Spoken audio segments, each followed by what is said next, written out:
Alors, un peu cet exercice 4. Alors, dans cet exercice 4, la question était un peu bizarrement posée puisqu'on vous disait d'intégrer les équations différentielles. Dans le vocabulaire des équations différentielles, ça signifie en fait les résoudre, c'est-à-dire donner l'ensemble de solutions. Ici, vous avez juste des équations différentielles sans condition initiale, donc vous pouvez juste donner l'ensemble des solutions. Alors je fais le premier, enfin j'ai déjà corrigé le premier. Ça se fait toujours en 3 temps. Ici, il y en a que 2, je vais vous expliquer pourquoi. Ça se fait en 3 temps. D'abord, on résout l'équation différentielle homogène, c'est-à-dire qu'on annule le second membre. OK, donc ça, c'était la méthode que vous aviez, apprise et sur laquelle vous étiez entraîné avant-hier. Dans le deuxième temps, on cherche une solution particulière. Voilà. On écrit du coup l'ensemble de solutions qui est somme d'une solution de l'équation homogène et d'une solution particulière. Et puis il y a un troisième temps ici qui ne figure pas, c'est lorsqu'on a une condition initiale, ce qu'on fera dans l'exercice suivant, dans l'exercice 5. Alors là, bon, ça se résout assez facilement, hein, c exponentielle moins x, je parle de l'équation homogène. Pour la solution, une solution particulière, eh bien, moi, il me semble qu'il y avait une solution évidente qui était simplement sinus x, parce que la dérivée de sinus, c'est cosinus. Et donc là, vous avez bien cosinus x plus sinus x. Voilà. Ça vous évitez de faire une intégration, d'où l'intégration par partie, c'était un petit peu longue. OK. Et donc voilà l'ensemble de solutions. La question 3. Alors la question 3, il y avait un truc un petit peu spécial. Donc d'abord l'équation homogène comme solution c exponentielle moins 1 demi de x2. Pour la suivante, bon, sauf si moi je vois pas de solution évidente, hein. J'ai dit hier à, je crois que c'est à Kylian, je crois, je lui ai dit mais non c'est évident, maintenant non c'est pas évident, je me suis bien trompé. Du coup, on applique la méthode de variation de la constante, qui consiste donc à prendre cette forme-là et à faire varier le c. Donc ça me fait c de x exponentielle moins 1 demi de x2. Voilà. On dérive, enfin ensuite on injecte cette forme-là dans l'équation qui est ici, ou bien on apprend une des formes du cours particulières, hein, vous avez le choix, mais moi j'aime bien appliquer simplement le fait qu'on sait que c' de x, c'est b de x exponentielle de grand A de x, comme ça. OK. Donc c'est ce que j'ai appliqué ici. Voilà. C'est-à-dire en fait c'est sorti du cours. J'ai pris cette formule-là et je l'ai apprise par cœur. Il y a les deux façons de faire, hein, d'accord? Soit vous apprenez, soit vous apprenez par cœur. Il y a les deux façons de faire. Soit vous apprenez par cœur, soit vous appliquez donc vous apprenez par cœur cette formule-là qui est ici. Soit vous prenez cette forme-là, vous la dérivez, vous injectez, etc. Et alors ce qui se passe, c'est que cette expression-là, eh bien, il n'y a pas de primitive calculable. Il n'y a pas de primitive que vous pouvez calculer à partir des fonctions usuelles.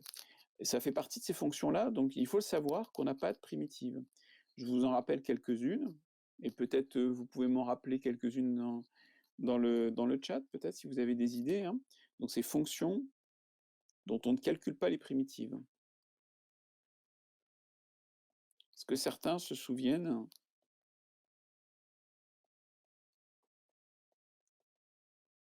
de quelle fonction on peut prendre? Alors, je vous en cite une qui est en lien avec cet exercice-là. Non, je ne suis pas d'accord. Valeur absolue, on peut trouver une primitive de valeur absolue. Il n'y a pas de problème. Oui, très bien. Exponentielle t sur t. Il y avait tout un exercice là-dessus. Exponentielle 2 sur 2, non. Je pense que vous voulez dire exponentielle de x au carré sur 2. Hein, bien sûr. Et pareil, exponentielle de moins x au carré sur 2. C'est pareil, hein, même chose. Vous avez d'autres idées, d'autres encore? Vous vous rappelez? Sinus t sur t, bravo, très bien. De la même façon, cosinus t sur t.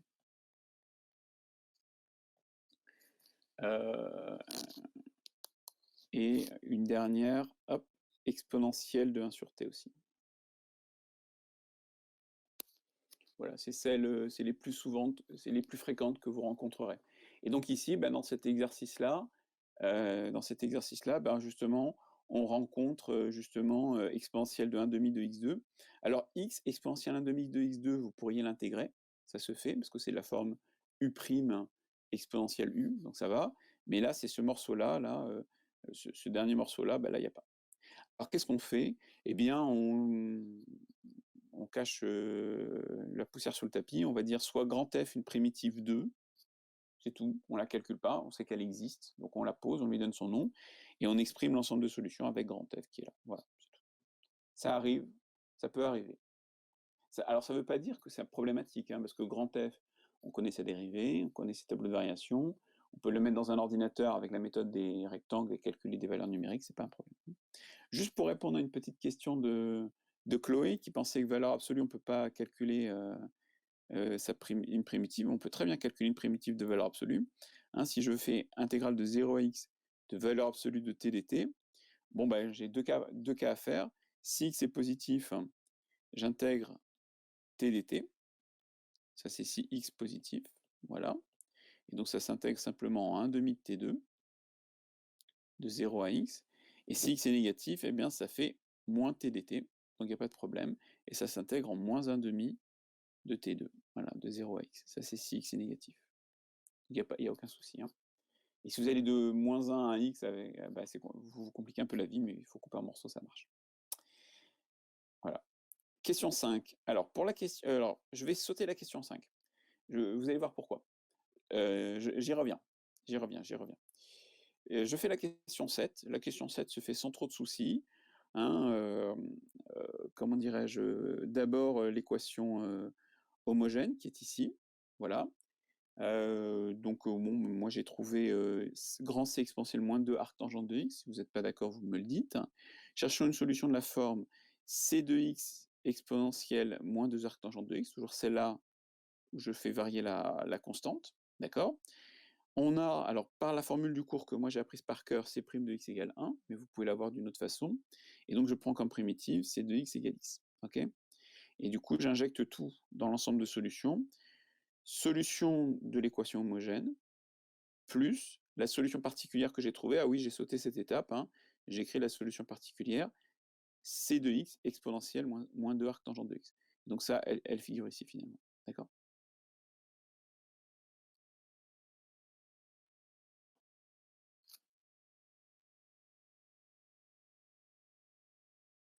Alors, je voulais revenir sur la question 5. Pour la question 5, je vais vous proposer une autre méthode pour trouver une solution particulière, une méthode que vous n'avez pas à mettre en œuvre. Hein. Oui, je remets la fin de la question 7, tout à fait. Donc je reviens sur la question 5 pendant que d'autres recopient la question 7. Je vais vous présenter une autre méthode que vous n'avez pas à mettre en œuvre tout seul. On doit vous donner des indications si on vous la demande. Mais en fait, j'ai une idée derrière la tête, c'est qu'à la fin du chapitre, on utilisera très fréquemment cette méthode. Et donc je profite d'un exercice relativement simple pour vous l'exposer. En plus, vous avez un peu cherché l'exercice, donc j'espère que vous apprécierez la simplicité de la méthode, même si elle nécessite un nouvel effort intellectuel, puis de comprendre un peu plus de choses.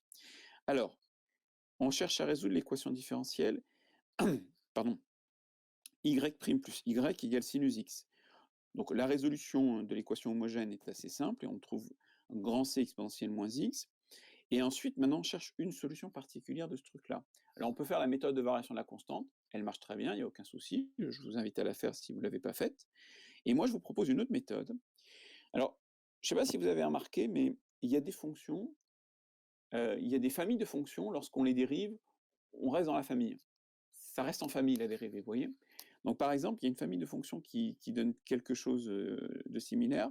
C'est la famille de fonctions a cosinus x plus b sinus x, où a et b sont des coefficients. Donc c'est deux combinaisons linéaires de cosinus et de sinus. Alors ce qui est sympa, c'est que quand je dérive, eh bien ça reste une combinaison linéaire de cosinus et de sinus. En l'occurrence, moins a sinus x plus b cosinus x. Et il se passe quelque chose d'intéressant, c'est que la famille cosinus-sinus est une famille libre de fonctions. Eh oui, je fais de l'algèbre linéaire, vous n'avez pas rêvé. Hein, cosinus sinus x est une famille libre de fonctions. Vous allez voir pourquoi je dis ça maintenant. Alors pourquoi c'est une famille libre? C'est facile, hein. Vous avez deux fonctions non collinéaires l'une à l'autre, non proportionnelles l'une à l'autre. Je pense que si cosinus était proportionnel à sinus, ça se serait. Donc vous avez une famille libre de deux fonctions. Vous avez une famille de deux fonctions non proportionnelles l'une à l'autre, donc ça fait une famille libre. Alors pourquoi je dis ça? Reprenons ces deux formes-là. ces deux-là, là, et injectons-les dans l'équation différentielle. Vous avez y' plus y qui est égal à sinus x, qui devient, alors, moins a sinus x plus b cosinus x, plus a cosinus x plus b sinus x, égale sinus x. Alors, je le réécris en mettant tous les termes en facteur de sinus ensemble. Voilà. Et puis pareil pour cosinus.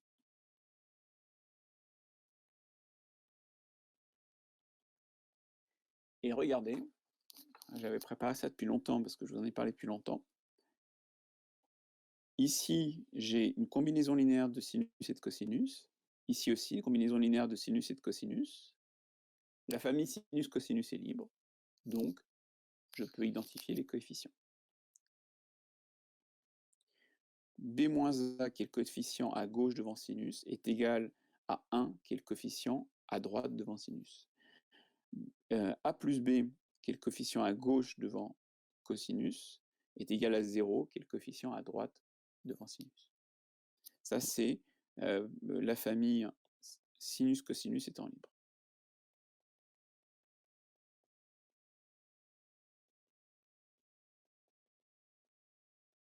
Et j'ai même mieux que ça, hein, d'ailleurs, hein, j'ai équivalence.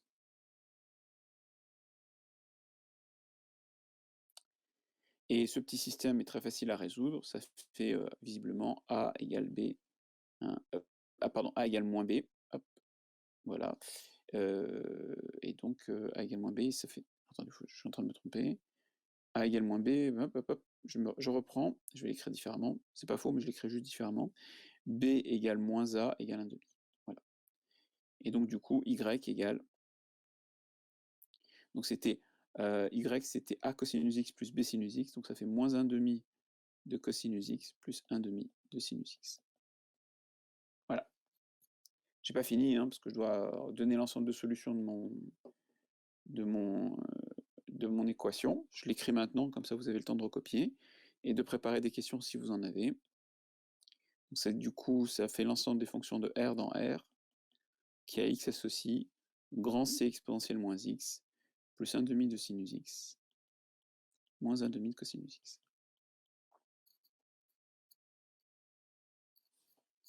Grand C appartenant à R.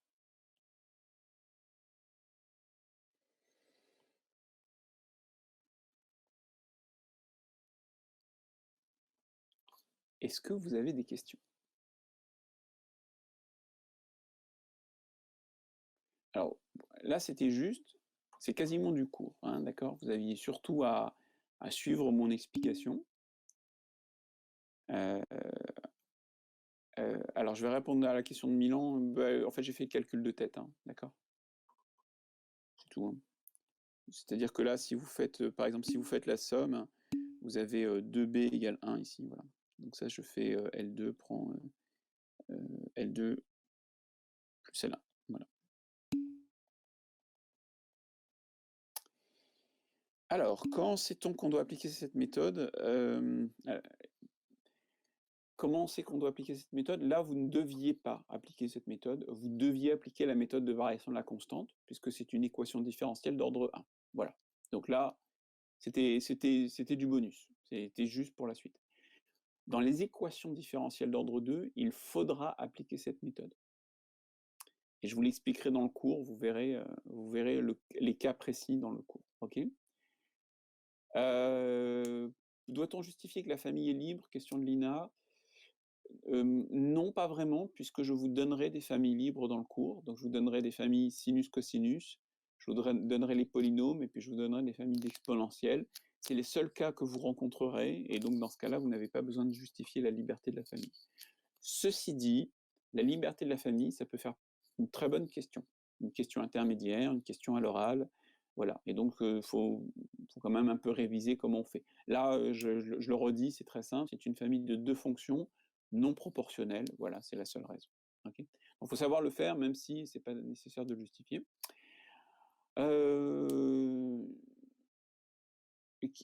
Kylian trouvait des exponentielles. En fait, c'est pas vous ne trouviez pas des exponentielles, vous trouviez des exponentielles avec C de x, et vous avez oublié de recalculer la solution particulière. Je parie que c'est ça. presque sûr que c'est ça. Parce que j'ai eu votre calcul hier, votre calcul était juste, hein, simplement il faut remultiplier par, exponentielle de moins x pour trouver la solution particulière et non pas simplement c de x. Vous vérifierez si c'est pas ça, vous me dites. Et enfin, la bonne question, pourquoi est-il nécessaire que la famille soit libre? Alors, heu, ici, lorsque vous avez cette décomposition-là qui est ici, vous avez envie d'identifier les coefficients. Vous pouvez toujours dire: si b moins a égale 1 et a plus b égale 0, cette relation est vérifiée. Je vous rappelle qu'en maths, ce qu'on cherche plutôt, c'est trouver l'ensemble des solutions. Enfin, c'est vraiment trouver les solutions. Donc, normalement, la meilleure méthode, c'est de dire: j'ai une combinaison linéaire ici, j'ai une combinaison linéaire qui est là, je souhaite dire que b moins a vaut 1 et que a plus b vaut 0. Eh bien, j'ai un théorème du cours qui me permet de le dire, c'est la liberté de la famille. En effet, je vous rappelle, c'est un théorème. Hein, une famille, c'est une famille, donc là je vais prendre deux vecteurs libres, ça signifie que tous les vecteurs qui s'écrivent sur la famille se décomposent d'une façon unique.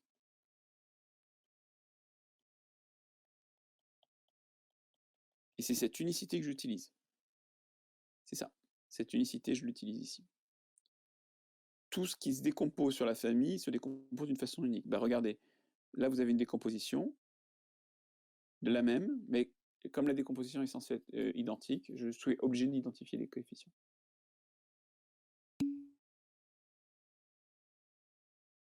Oui.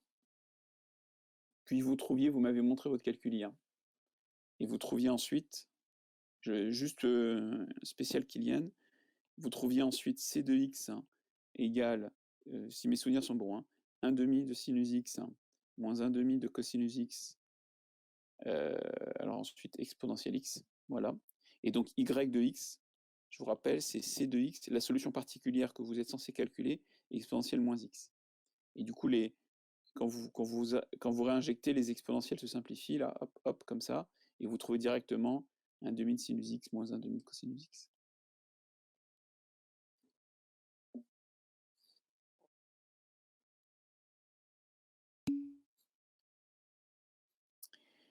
Voilà, c'est bon?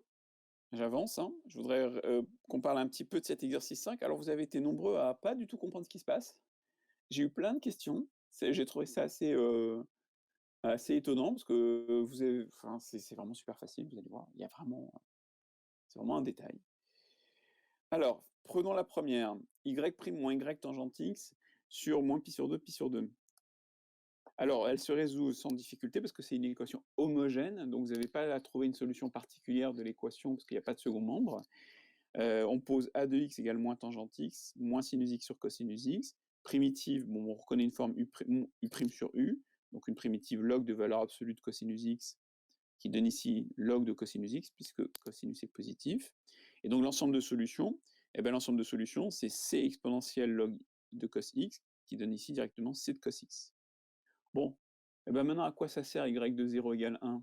Ça va me servir à trouver c. Parce que là, j'ai tout un ensemble de solutions, j'ai une infinité de solutions. Et j'ai une infinité de fonctions qui vont vérifier l'équation différentielle. Mais on me dit de trouver celle qui non seulement vérifie l'équation différentielle, mais qui en plus vérifie y de 0 égale 1. Bon, comment je fais? Je prends ma forme qui est là, je veux que y de 0 égale 1, ce que je fais, je remplace x par 0, et ça me dit, je dois avoir c fois cosinus de 0 égale 1. Comme cosinus de 0 vaut 1, ça veut dire que c égale 1. Et donc, la seule fonction qui vérifie l'équation différentielle et qui vaut 1 en 0, c'est elle, c'est cosinus x. Voilà, c'est réglé. C'était franchement pas compliqué. C'est vraiment facile. Peut-être trop facile même parfois. Je vous ai juste mis la deuxième là. J'ai juste mis la réponse pour la deuxième. Vous la notez. Et vous comparez à ce que vous avez fait. Alors pourquoi j'ai fait ça? Parce que pour gagner un petit peu de temps, parce que je voudrais faire la numéro 3 entièrement. D'accord? Comme ça, vous me posez des questions, parce qu'il y a des gens qui m'ont dit qu'ils étaient un peu perdus. Pour la numéro 3, je vais conclure cette partie sur les équations différentielles du premier ordre en vous en résolvant une complètement de A à Z. Alors, vous avez le chat, vous m'interrompez dès que je vais aller un petit peu lentement, vous m'interrompez dès que vous n'avez pas compris. Ceux qui ont bien compris, eh ben, vous pouvez mettre de la musique pendant ce temps-là, je ne vous entends pas. Alors, résolvons d'abord y' plus xy égale 0. Posons a de x égale x, et prenons et grand A de x égale 1 demi de x2 en une primitive.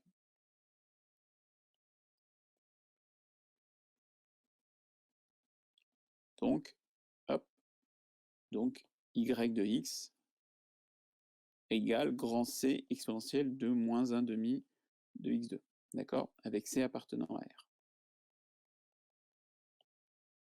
Ça va? Deuxièmement, cherchons une solution particulière.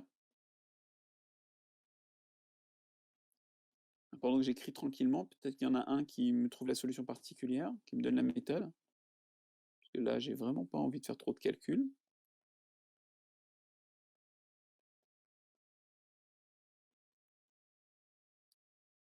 Alors, quelqu'un?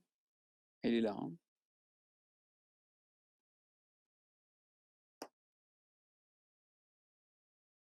Quelqu'un me trouve une solution particulière?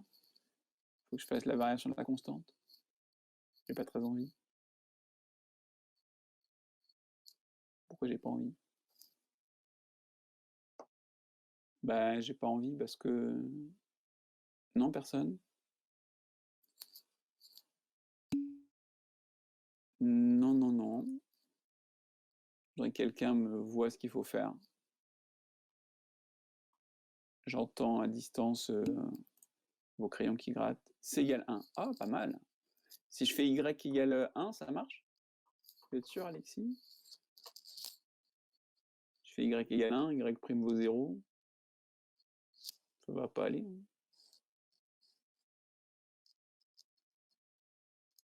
Quelqu'un d'autre?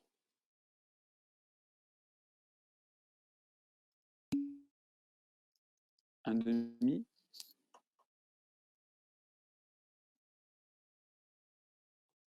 Un demi, Y égale un demi. Ça veut dire que Y prime vaut 0. Ça veut dire que Y prime plus XY vaut 0 plus 1 demi de Y, et ça c'est censé être égal à... pardon, 1 demi de Y de X, voilà. Et ça c'est censé être égal à 2X, excusez-moi, je me suis trompé. Je reprends. Donc ça fait 0 plus 1 demi de X, et qui est censé être égal à 2X. Non, ça va pas. Non, je crois que ça va pas. Une autre proposition.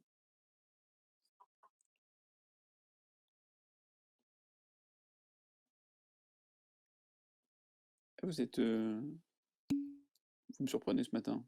Vous avez fait plein de bio hier, c'est ça? Ah, je comprends pas ce qu'on cherche. Ah, voilà. Enfin une bonne question. Alors, je vous rappelle, on veut résoudre cette équation différentielle qui est là. D'accord? Et je vous rappelle, ça se fait en trois temps, pardon.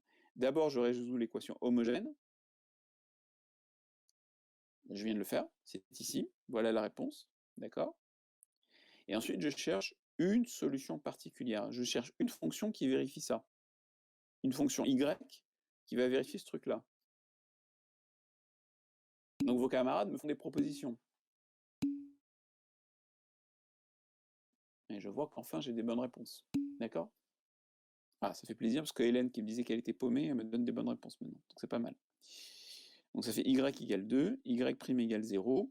Et effectivement, hein, si vous faites y' plus xy, vous allez trouver 0 plus 2x, vous trouvez bien les 2x qui sont annoncés ici, il n'y a pas de problème. Ok? Alors c'est plutôt pas mal parce que ça m'évite de faire une variation de la constante qui ici va m'embêter. Donc, les solutions de E sont de la forme de E c'est l'équation, hein, sont de la forme solution de 1 plus solution de 2, c'est-à-dire y de x, égale grand C exponentielle de moins 1 demi de x2 plus 2x, avec grand C, une constante quelconque que pour l'instant je ne suis pas capable de donner. D'accord? Ça va? Et maintenant le grand 3. Le grand 3, c'est donc justement mettre le... Attendez, je cherche ma feuille d'exo, voilà. C'était utiliser la condition initiale qui est y de 0 égale 1. Eh bien, hop, y de 0 égale 1. Ici, ça va faire quoi? Bah, je vais reprendre cette forme-là, d'accord? Cette forme-là. Je vais remplacer x par 0. Ça me fait grand C plus 2 fois 0 égale 1, c'est-à-dire grand C égale 1. Et voilà, c'est terminé. D'accord? Donc du coup, j'ai ma solution, j'ai une solution, c'était prévu, hein. Elle est définie sur R, quel que soit x appartenant à R, y de x égale, donc C vaut 1, voilà, plus, hop, c'est mal écrit, mais c'est plus 2x. Voilà, j'ai fini.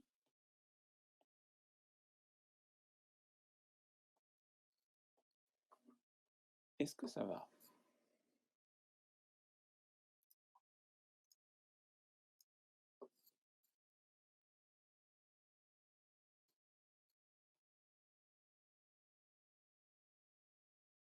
Est-ce que ça va? Vous avez le droit de répondre non, ça me gêne pas du tout. Nous aurons le temps de... Ouais.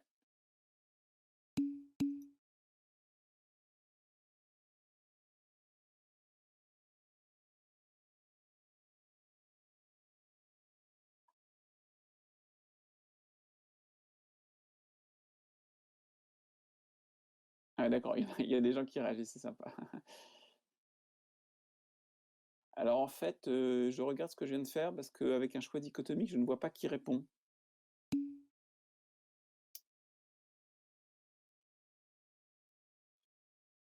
Oh, ok, alors attendez, bougez pas. Ça va pas, ça me convient pas. On recommence s'il vous plaît, vous allez plutôt réagir avec, en mettant une petite émoticône à côté de votre nom. Ou alors ceux qui n'ont pas compris en me posant des questions. D'accord? Voilà, s'il vous plaît. Comme ça, je vois qui ne comprend pas et je peux voilà, voir les cas particuliers. D'accord. Ah oui, j'ai quand même 3 personnes qui... D'accord, ok, très bien. Alors, je ne comprends pas pourquoi on cherche une solution particulière. Et alors, c'est la méthode qui est proposée pour résoudre ces équations-là. C'est-à-dire que l'ensemble des solutions, je sais que l'ensemble des solutions va s'écrire, toutes les solutions vont s'écrire comme une solution de l'équation homogène plus une solution particulière. Je peux faire autrement, mais c'est comme ça que je décide de faire. D'accord? Donc je décompose mon problème en deux morceaux. L'équation homogène et une solution particulière. Voilà, je ne peux pas vous dire autrement que c'est la méthode que je vous enseigne. Et dans un troisième temps, comme les solutions dépendent d'un paramètre C qui est là, eh bien j'essaye de fixer la valeur, de trouver la valeur de C à l'aide de la condition initiale. Donc ça c'est le troisième temps. Il faut vraiment comprendre cette structure, parce que c'est comme ça qu'on résout la majorité des équations différentielles. Elle correspond, cette solution particulière, au problème du second membre, d'accord? Et sans second membre, j'ai pas ça, j'ai pas le 2 à faire, j'ai juste la première étape à faire. Alors, qui d'autre... Ah bah c'est malin. Il me semblait que Juliette avait pas très bien compris non plus. Est-ce que vous avez une question à formuler, s'il vous plaît? Bah, je vous écoute.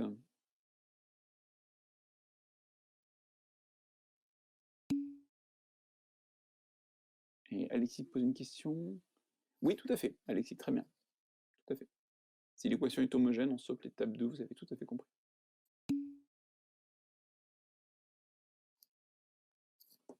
C'est ce que j'ai fait d'ailleurs dans la question 1, je crois.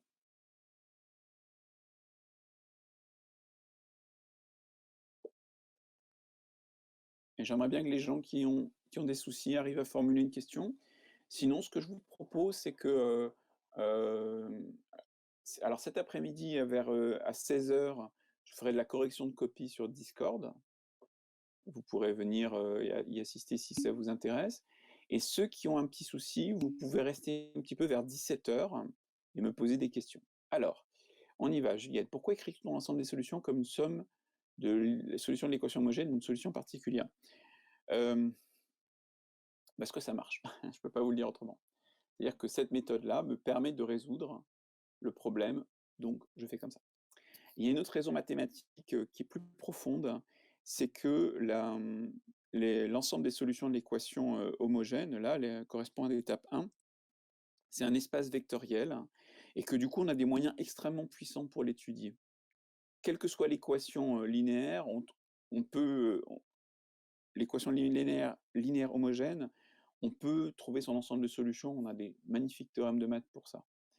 Et en plus, on déporte la question, la problématique sur rechercher juste une solution particulière. En fait, comme c'est juste une seule, je peux utiliser des tas d'astuces. Donc c'est pour ça que c'est intéressant comme méthode. Voilà. Après, il y en a peut-être d'autres. Milan, on cherche l'équation, on trouve une primitive, on cherche une solution particulière avec la façon de la constante, on calcule C, vous avez raison, on calcule grand C, mais pour moi, grand C, votre grand 3, il est dans le petit 2. Y est la somme des deux solutions, c'est tout ça est dans le petit 2. Ok, tout ça est dans solution particulière. Mais vous avez raison, Milan, vous avez bien compris. Est-ce qu'on pourra revenir sur l'exercice de la feuille raccord? Est-ce que vous avez une question précise à me poser là-dessus? Je crois que c'est ça. Est-ce que vous avez une question précise à me poser, Alexandre? Ici, la seule chose, alors je vous rappelle un petit peu ce que j'avais fait là-dessus. Il y avait ce problème de raccord, donc on exprimait que la fonction était continue, devait être ici continue et dérivable en 1. Donc continue en 1, ça posait aucun problème, elle l'était. Et dérivable, ça m'obligeait à calculer la limite du taux d'accroissement à gauche et à droite. Je ne sais pas si je réponds à votre question, j'ai pas l'impression. Et donc du coup, ça me permet de trouver la forme sur R plus étoile, alors qu'avant, je l'avais que sur 0, 1 et 1 plus infini. Est-ce que je réponds à votre question? Je ne suis pas sûr. Bon, attendez, on va faire plus simple. Alexandre, je vais vous donner la parole. Voilà, dès que votre micro est en route, Alexandre, vous pouvez poser une question. Est-ce que les autres, vous avez encore une question?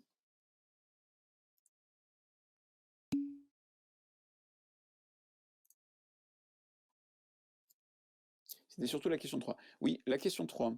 Oh, bah, écoutez, la question 3, bah, c'est toujours pareil.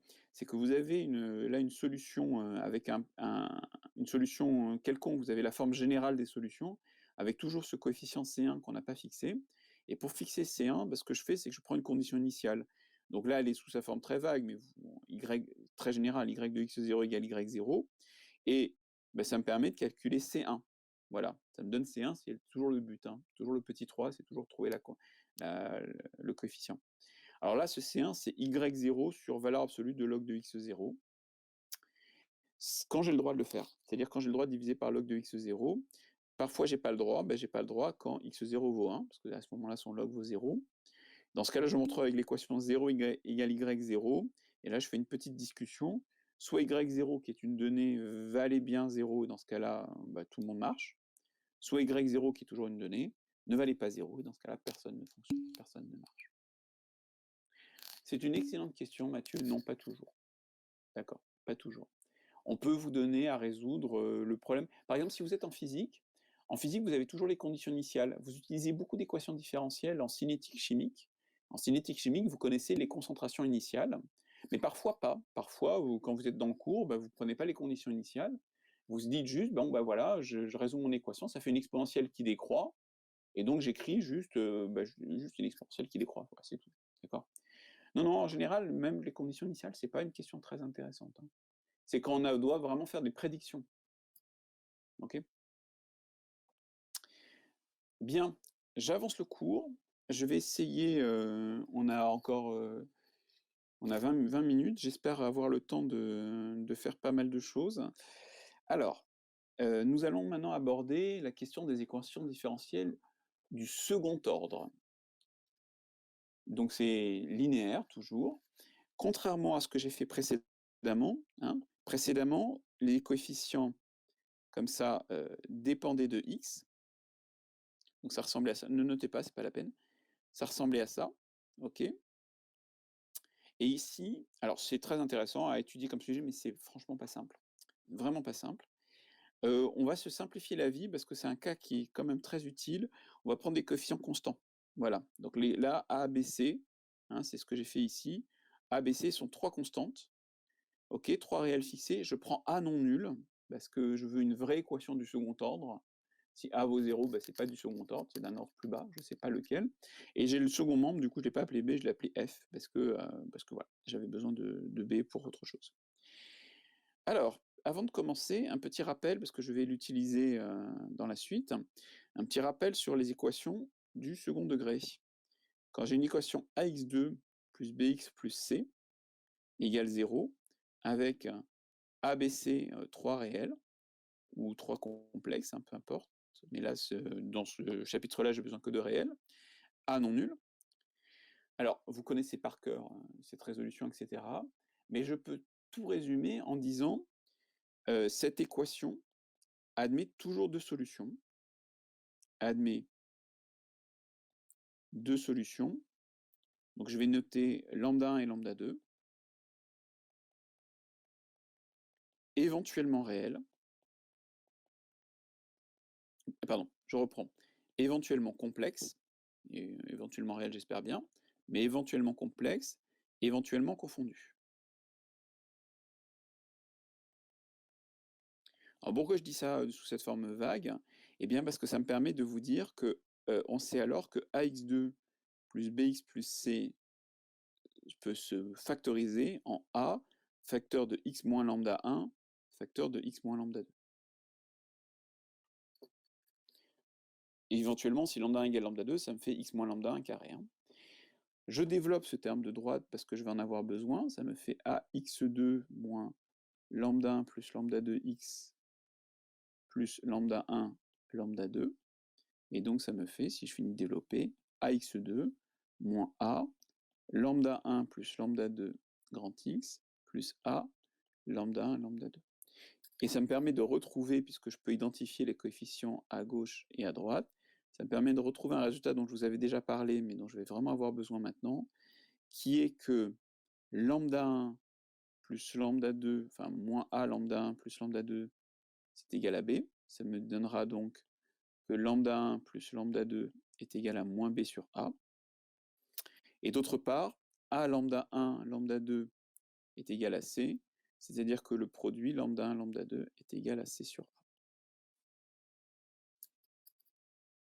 Je vais utiliser ça maintenant. Hein.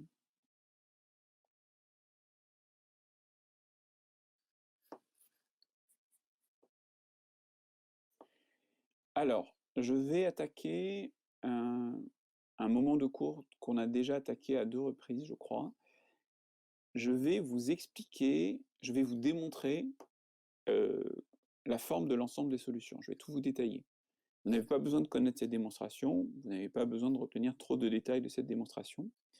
Vous avez absolument besoin de connaître par cœur l'encadré du cours qui figure dans le résumé de cours, qui vous donne l'ensemble des solutions. D'accord ? Moi, je fais comme d'habitude en cours, je le détaille parce que je trouve que c'est un bon moyen pour vous. Si vous savez d'où ça sort, ça vous permet de mieux le retenir et de plus facilement l'apprendre. C'est un peu... Bon, c'est pas du temps très utile, mais je trouve ça important parce que comme ça, après, vous le retiendrez bien. Quand vous le réviserez, vous vous en souviendrez. Alors, je cherche à résoudre l'équation différentielle AY seconde plus BY prime plus CY égale f de x. Je vais appliquer, vous m'avez posé plusieurs fois la question, hein, notamment Juliette à l'instant, eh bien je vais appliquer la même méthode que dans l'équation précédente, que dans la partie précédente. Je veux dire que c'est solution d'une équation, c'est somme d'une solution de l'équation homogène, petit 1, c'est ce que je vais faire aujourd'hui, plus une solution particulière, c'est ce qu'on fera peut-être demain, ou peut-être lundi, je ne veux pas aller vite, c'est pas la peine, et ensuite, avec éventuellement des conditions initiales. Donc aujourd'hui, je vais me concentrer sur l'équation homogène. Je vais introduisons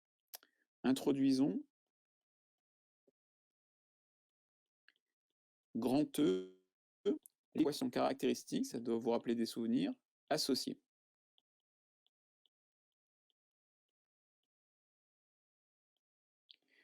C'est une équation du second degré, s'écrit ax2 plus bx plus c égale 0, qui admet deux solutions.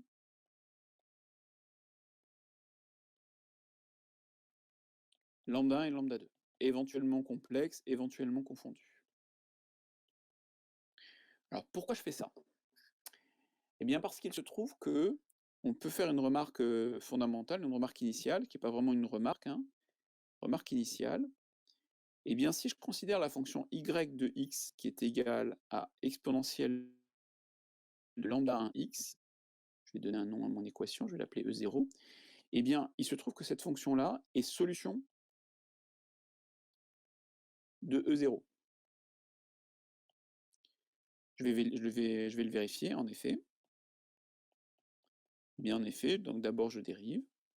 Donc je ne vais pas mettre les 2x, hein, si ça ne vous dérange pas, mais n'oubliez pas que tout ce qui va être en y, c'est des fonctions, hein. Je ne le mets pas parce que ça va vraiment nous alourdir l'écriture. Voilà, hein, donc j'ai lambda, j'ai y, y prime, y seconde. Et maintenant, si je fais ay seconde plus by prime plus cy, ben, qu'est-ce que ça donne? Ça fait a lambda 1 carré exponentielle lambda 1x, plus b lambda 1 exponentielle lambda 1x, plus c exponentielle lambda 1x. Alors je peux mettre, hop, voilà, je peux mettre l'exponentielle en facteur, a lambda 1 carré plus b lambda 1 plus c, et regardez ce qui se passe, c'est que ce terme-là vaut 0, puisque justement, je l'ai mis ici, un lambda 1 est solution de cette équation-là. Donc du coup, je trouve bien 0. Bon, vous y êtes? Alors bien sûr, hein, de même, exponentielle lambda de x est solution de 0.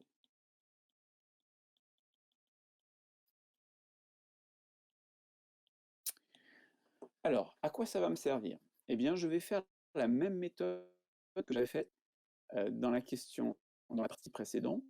Je vais faire un changement d'inconnu. Puisque je ne sais pas résoudre cette équation-là, celle-ci, là, je vais changer d'inconnu, je vais prendre une nouvelle fonction inconnue z, dont j'espère qu'elle va vérifier une équation plus simple. Idéalement, une équation du premier ordre, puisque les équations du premier ordre, maintenant, on sait parfaitement les résoudre. Qu'est-ce que je vais prendre? Eh bien, je vais faire quelque chose de extrêmement fréquent dans les équations différentielles. Je vais prendre comme nouvelle équation, comme nouvelle fonction inconnue, eh bien, je vais faire y de x et je vais la diviser par une fonction dont je sais qu'elle est solution de E0. Et qu'est-ce que je vais prendre? Ben, je vais prendre exponentielle de lambda 1x. Donc je divise par exponentielle de lambda 1x, c'est-à-dire je multiplie par exponentielle de moins lambda 1x. Et maintenant, je vais me demander si, par bonheur, z n'aurait pas le bon goût d'être solution d'une équation simple. Eh bien, allons-y. Une équation différentielle, hein. Eh bien, si je veux savoir si elle est solution d'une équation différentielle, je vais calculer ses dérivées, puis j'espère qu'à un moment donné, les choses vont s'arranger. Donc ça me fait, attendez, je vais juste arrêter de d'écrire des 2x parce que sinon vous allez vraiment plus rien lire. Donc z' égale, donc là je dérive y' exponentielle de moins lambda 1x, moins lambda 1 y de exponentielle de moins lambda 1x. Bon, ça c'est une première dérivée. Bon, ça ne me sert à rien parce que y est solution d'une équation différentielle du second ordre, donc il faut que je dérive 2 fois pour espérer avoir quelque chose d'intéressant.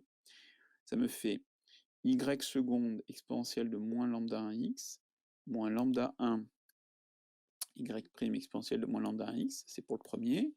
Le deuxième, moins lambda 1 y' de exponentielle de moins lambda 1x. Voilà, tout va bien.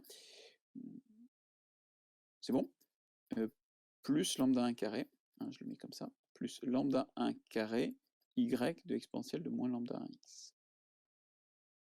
Alors c'est pas mal, puisque je vous rappelle que comme j'ai ay seconde plus by prime plus cy égale 0, eh bien ça veut dire que y seconde, ça va me donner moins b sur a y prime moins c sur a y. Ouais, c'est pas mal. Bon, écoutez, je vais utiliser ça, hein, on verra bien ce que ça nous donne. Donc je vais utiliser ça là dans mon écriture de z secondes. Ah oui, excusez-moi, je ne vous dis pas où je vais. Mon but là, mon but, c'est de plus avoir de y. C'est d'avoir que du z. pas si je vais y arriver. Pour l'instant, ça paraît pas très clair, hein. Alors, je vais mettre mon exponentielle en facteur déjà. Y seconde, c'est moins b sur a, y prime, moins c sur a, y, moins lambda 1, y prime, alors deux fois, parce qu'il y en a deux, hein, il y en a un là, il y en a un là, plus lambda 1 carré, y. Les choses sont pas hyper sympathiques, mais je connais bien mon cours. Il y a déjà une petite simplification qui va apparaître. Ben, moins b sur a, attention, j'ai scrollé, scroll violent, moins b sur a, il est là. Moins b sur a, c'est lambda 1 plus lambda 2. Et au passage, c sur a, c'est lambda 1, lambda 2. Ah ben, je vais en profiter. C'est lambda 1 plus lambda 2, y prime, moins lambda 1, lambda 2, y. Là, ça ne change pas. Là, ça ne change pas. Tiens, ça commence à s'arranger. Je continue à arranger mon calcul. Alors, je finis. Je vais avoir ici lambda 2 moins lambda 1, y prime. Là, je vais mettre lambda 1, y en facteur.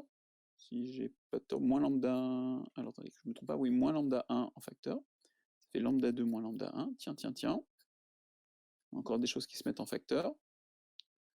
Lambda 2 moins lambda 1, facteur exponentielle moins lambda 1 x, y prime, moins lambda 1 y. Et voilà pourquoi j'ai fait tout ce travail, figurez-vous. C'est parce que ici, je reconnais, alors moi c'est pas sur l'écran, mais vous c'est au-dessus de votre note, de vos notes, et bien ça, figurez-vous que c'est z'. J'ai mon équation différentielle vérifiée par z, z seconde égale lambda 2 moins lambda 1, z'. Oui bien. Fantastique. Je vais pouvoir trouver z. Enfin, non, pas tout à fait, hein.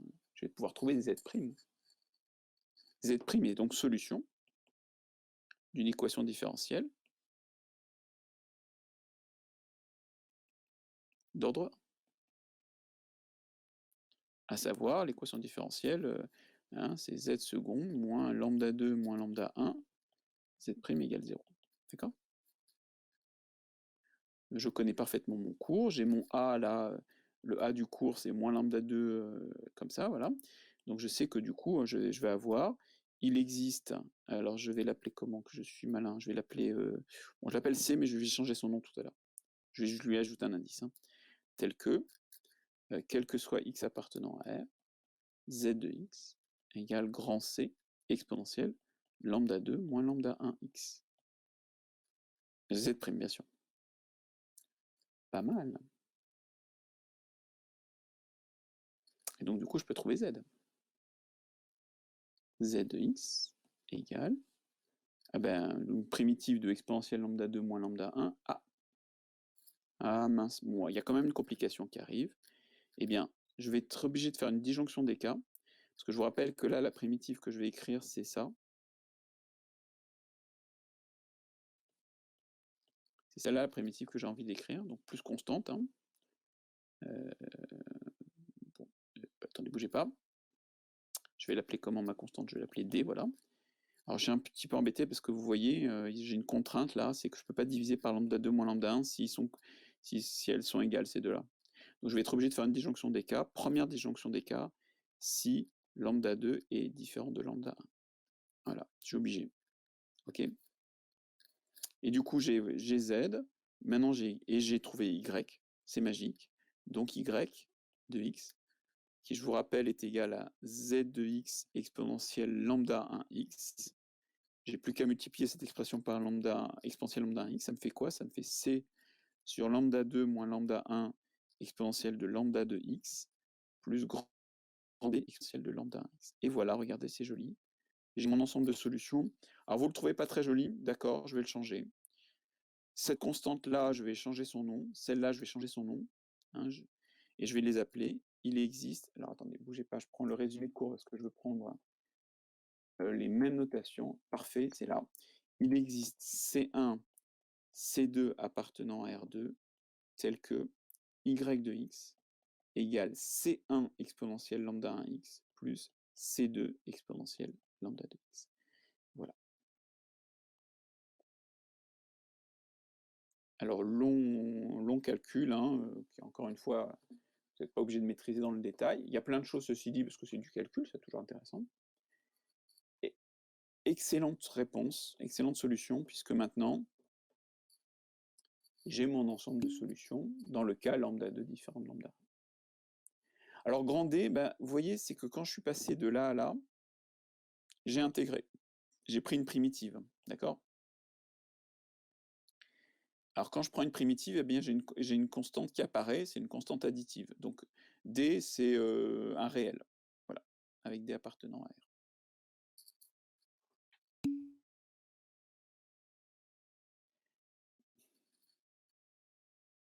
Alexis, vous posez les bonnes questions. Je vous félicite.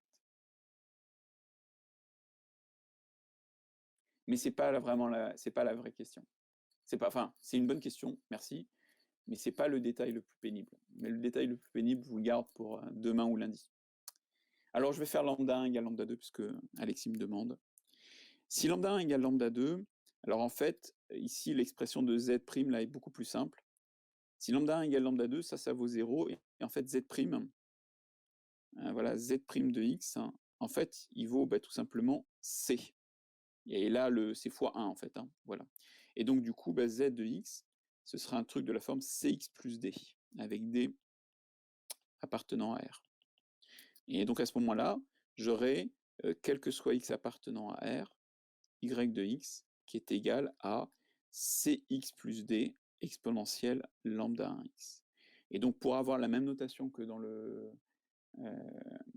comment dirais-je, que dans le résumé, attendez, je regarde mon résumé pour pas vous embrouiller, parfait. Hein, donc, il existe C1, C2 appartenant à R, tel que y de x égale C1x exponentielle lambda 1x plus C2 exponentielle lambda 1x. Voilà.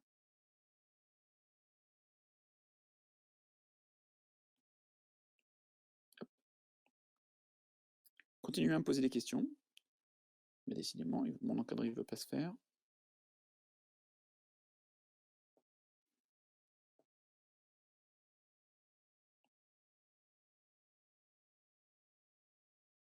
Bon, j'y arrive pas. C'est pas grave. C'est un vrai gag. Non, mais attendez, je veux souligner quand même. Voilà, ce sera souligné. Alors, nous avons donc l'ensemble de solutions. Dans les équations différentielles du premier ordre, l'ensemble de solutions dépendait d'un coefficient, grand C. Dans les équations différentielles du second ordre, les solutions dépendent de deux coefficients, C1 et C2. C'est donc un vecte de deux fonctions. Ici, les deux fonctions sont exponentielle lambda 1, exponentielle lambda de x. Hein, donc je pourrais l'écrire comme ça. Ça me fait ici S, c'est vecte de la fonction qui a x associée exponentielle lambda 1x, la fonction qui a x associée exponentielle lambda 2x. Vous pourriez démontrer, je le ferai demain, que la famille est libre. Ici, S, c'est vecte de la fonction qui a x associée exponentielle lambda 1x, et l'autre, c'est la fonction qui a x associée x exponentielle lambda 1x. D'accord? On pourrait démontrer que la famille est libre. On le fera demain. Oui, je vous explique la logique. Hein, ok. Allez, je prends... bon, je vais peut-être déborder un tout petit peu, mais je voudrais prendre un exemple complet. Et je vous laisserai pour demain des exercices à chercher. Promets pas... Enfin, c'est des applications directes. Hein, voilà. Alors, je fais un exemple. Je vous propose de traiter l'exemple y seconde moins 5y plus moins 5y plus 6y égale 0. Alors, ça va vous rappeler ce que vous avez fait avec les suites récurrentes linéaires d'ordre 2, c'est la même démarche. Hein. L'équation caractéristique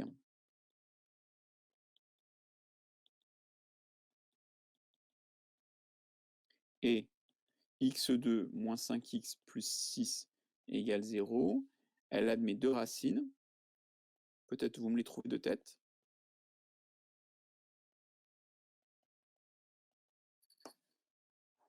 Distinctes.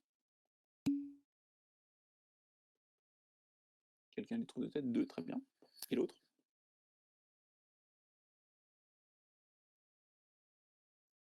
Indication, le produit fait 6. Donc l'autre, ça devait être 3. Oui, bravo. Ok, très bien. Magnifique. 2 et 3. Je l'ai fait de tête parce que je la connais, enfin, c'est mon exemple à moi, mais vous faites un discriminant, c'est pas un souci, hein. Donc, et j'ai fini. Il existe C1, C2 appartenant à R2, tel que y de x égale C1 exponentielle de 2x plus C2 exponentielle de 3x. Voilà, c'est terminé. C'est super simple. Il faut juste apprendre son encadré par cœur. Je fais un autre exemple. Je vous propose y seconde moins 4y prime plus 4 égale 0. L'équation caractéristique,